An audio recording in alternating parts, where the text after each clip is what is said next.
ភ្នែកឧស្សាហ៍ឡើងក្រហមរកាំហូរទឹកភ្នែករមាស់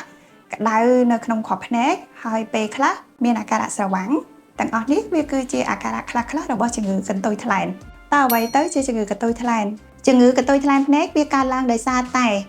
កោសិកាភ្នាសសនៃភ្នែកនឹងវាឡើងក្រិនបន្ទាប់មកទៀតគឺវាធ្វើការលូតខ្លួនចូលទៅក្នុងកញ្ចក់ភ្នែកបន្តិចម្ដងដែលកោសិកាដែលលូតចូលនេះវាពុំមែនជាកោសិកាមហារីកទេតើជំងឺនេះកើតឡើងដោយសារមូលហេតុអ្វីខ្លះគេពុំដឹងមូលហេតុពិតប្រាកដមកពីអ្វីទេប៉ុន្តែតាមរយៈការសង្កេតឃើញភាគច្រើនអ្នកដែលធ្វើការនៅក្រោមពន្លឺព្រះអាទិត្យកន្លែងដែលមានធូលីដីហុយមានផ្សែងនិងមានអាកាសធាតុក្តៅច្រើនតែកើតនៅជំងឺនេះតើយើងអាចព្យាបាលជំងឺនេះដោយវិធីណាខ្លះក្នុងករណីដែលមានផលរំខានដូចជាក្រហមភ្នែករកាំភ្នែកទើសនិងមានហូរទឹកភ្នែក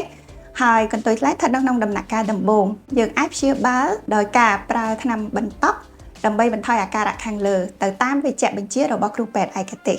បញ្ជាក់ការប្រើថ្នាំបន្តក់ភ្នែកទាំងនេះគឺគ្រាន់តែកាត់បន្ថយនៅអាការៈខាងលើប៉ុន្តែកន្ទុយថ្លែនគឺនៅដដែលក្នុងករណីដែលកន្ទុយថ្លែនដោះចូលដល់កម្រិតទី2ឬទី3ហើយវាមានផលរំខានដល់ការស្រវាំងភ្នែករបស់អ្នកជំងឺខ្លះនោះគ្រូពេទ្យនឹងណែនាំ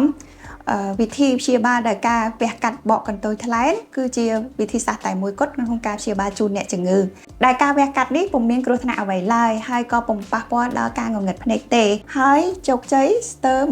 100% ដែលការវះកាត់នេះចំណាយពេល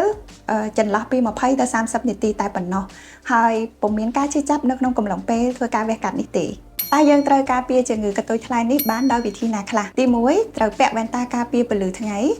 ទី2ត្រូវជួបពិនិត្យជាមួយនឹងគ្រូពេទ្យឯកទេសដើម្បីធ្វើការពិនិត្យនិងព្យាបាលឲ្យបានត្រឹមត្រូវទី3ជៀសវាងការប្រើប្រាស់ថ្នាំបន្តក់ឬថ្នាំលេបដែលពុំមានវេជ្ជបញ្ជាត្រឹមត្រូវពីគ្រូពេទ្យជំនាញដែលអាចបណ្ដាលឲ្យវិវត្តទៅជាជំងឺភ្នែកផ្សេងៗទៀតបាន